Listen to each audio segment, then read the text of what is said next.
What if I told you that rebuilding trust after betrayal isn't about learning to trust other people again? It's about learning to trust yourself?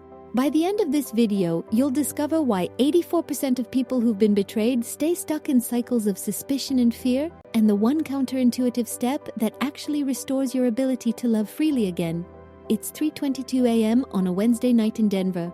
The bedroom is bathed in the blue glow of a phone screen as 34-year-old Michael scrolls through his girlfriend Elena's Instagram followers for the third time this week, his heart pounding with a mixture of shame and compulsion he can't seem to stop. He's looking for signs, red flags, evidence that Elena might be like his ex-wife Sarah, who spent 2 years having an affair while telling him he was imagining things, that he was paranoid, that his gut feelings were just insecurity. This is crazy, Michael thinks, setting the phone down only to pick it up again 30 seconds later.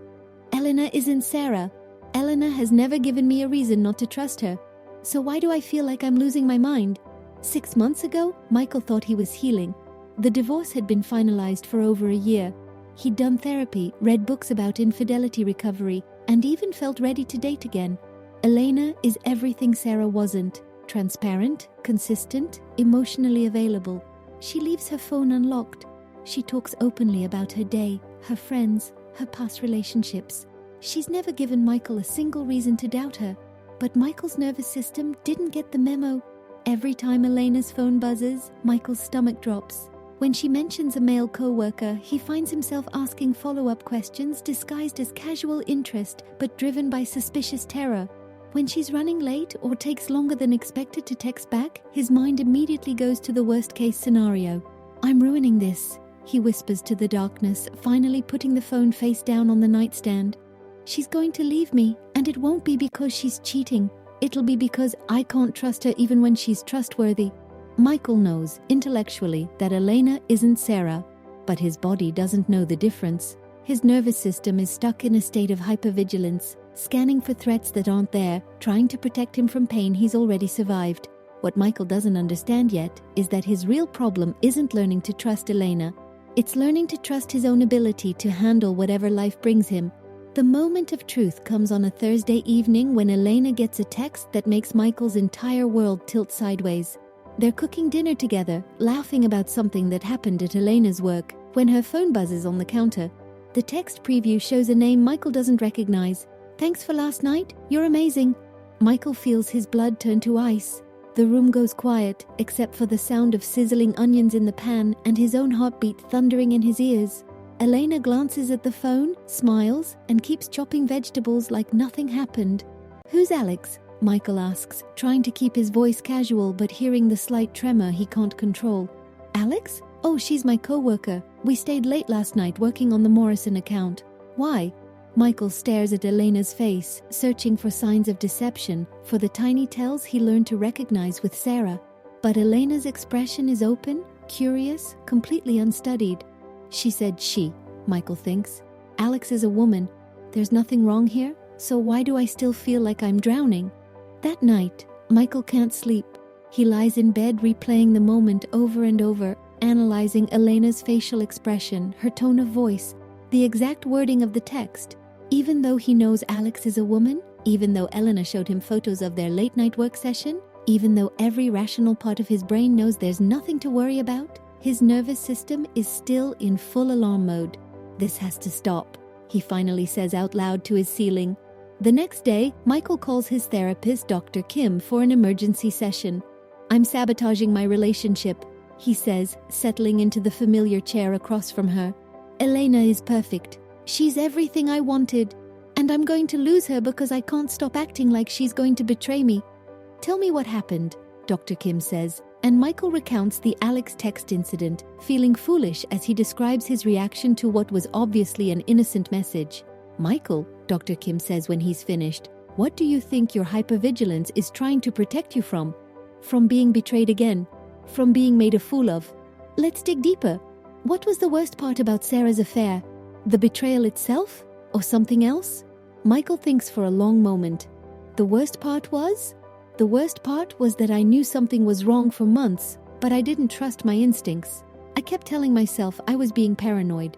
I ignored red flags because I wanted to believe her denials. I felt like an idiot for not seeing what was right in front of me. So, you're not just afraid of being betrayed again? Dr. Kim observes.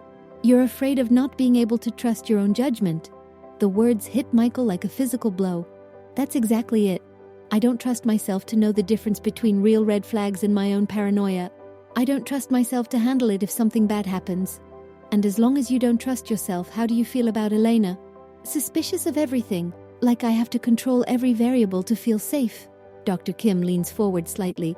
Michael, what if rebuilding trust isn't about learning to trust Elena or any future partner? What if it's about learning to trust yourself again? The revelation comes 2 weeks later during a session where Dr. Kim asks Michael to do a guided visualization. I want you to imagine the worst-case scenario, she says. Elena betrays you. She has an affair. You find out. Now, instead of focusing on preventing that scenario, I want you to imagine how you would handle it. What would you do? Michael closes his eyes reluctantly. I would be devastated. And then what? I would leave. I wouldn't stay this time like I did with Sarah. And then? I would be heartbroken, but I would survive. I would go to therapy. I would lean on my friends. I would eventually heal and move on. And would you be okay? Yeah, Michael says, surprised by his own certainty. I would be okay. It would hurt, but I would be okay. How does that feel, knowing you would be okay? Michael opens his eyes, and something fundamental has shifted. It feels freeing, like I don't have to control everything because I can trust myself to handle whatever happens. That evening, Michael sits down with Elena and has the most honest conversation of his life. I need to tell you something, he says. I've been struggling with trust issues because of what happened with my ex-wife. I've been hypervigilant about things that have nothing to do with you, and I want you to know that's about my healing, not about anything you've done wrong. Elena takes his hands. I wondered if that's what was happening. I could feel you pulling away sometimes, and I didn't know how to help. I'm working on it in therapy, but I also want you to know that if you ever feel like I'm being controlling or suspicious, you can call me out on it. I want to build something real with you, and that means being honest about where I'm struggling. And for the first time in months, Michael feels genuinely relaxed, not because he has more information about Elena's activities, but because he trusts himself to handle whatever their relationship brings. The shift is immediate and profound. When Elena's phone buzzes, Michael notices his nervous system activate, but instead of spiraling into suspicion, he acknowledges the feeling and lets it pass. When she mentions plans with friends, he doesn't interrogate her about details because he trusts that if something were actually wrong, he would be able to recognize it and respond appropriately. 3 months later, Michael realizes he hasn't checked Elena's social media in weeks. Not because he's forcing himself not to, but because he genuinely doesn't feel the need. He trusts Elena, but more importantly, he trusts himself. Here's what Michael learned that changed everything. You can't rebuild trust by trying to control other people's behavior. You can only rebuild trust by strengthening your faith in your own ability to navigate whatever life brings you. The hypervigilance, the checking, the constant need for reassurance. These aren't signs that you're protecting yourself. They're signs that you don't believe you can handle being hurt again. And as long as you don't believe you can handle pain, you'll never feel safe enough to love freely. Michael's breakthrough wasn't learning to trust Elena. It was learning to trust himself, his judgment, his resilience, his ability to recognize genuine red flags when they appear and respond appropriately. Most people who've been betrayed spend their energy trying to ensure it never happens again. But betrayal isn't something you can prevent by being vigilant enough. It's something you survive by being strong enough. If you recognized yourself in Michael's story, if you find yourself checking phones, asking leading questions, or feeling anxious every time your partner is out of sight, you're not broken. You're just trying to feel safe in the only way you know how. But there's another way. A way that doesn't require you to monitor and control your partner's every move. A way that actually makes you more attractive, not less. Because confidence is always more compelling than insecurity. Hit that subscribe button right now because in our next video, we're exploring how to recognize the difference between genuine intuition and trauma-based paranoia. Because sometimes your gut is trying to tell you something important, and sometimes it's just trying to keep you safe from dangers that no longer exist. Here's what I want you to try.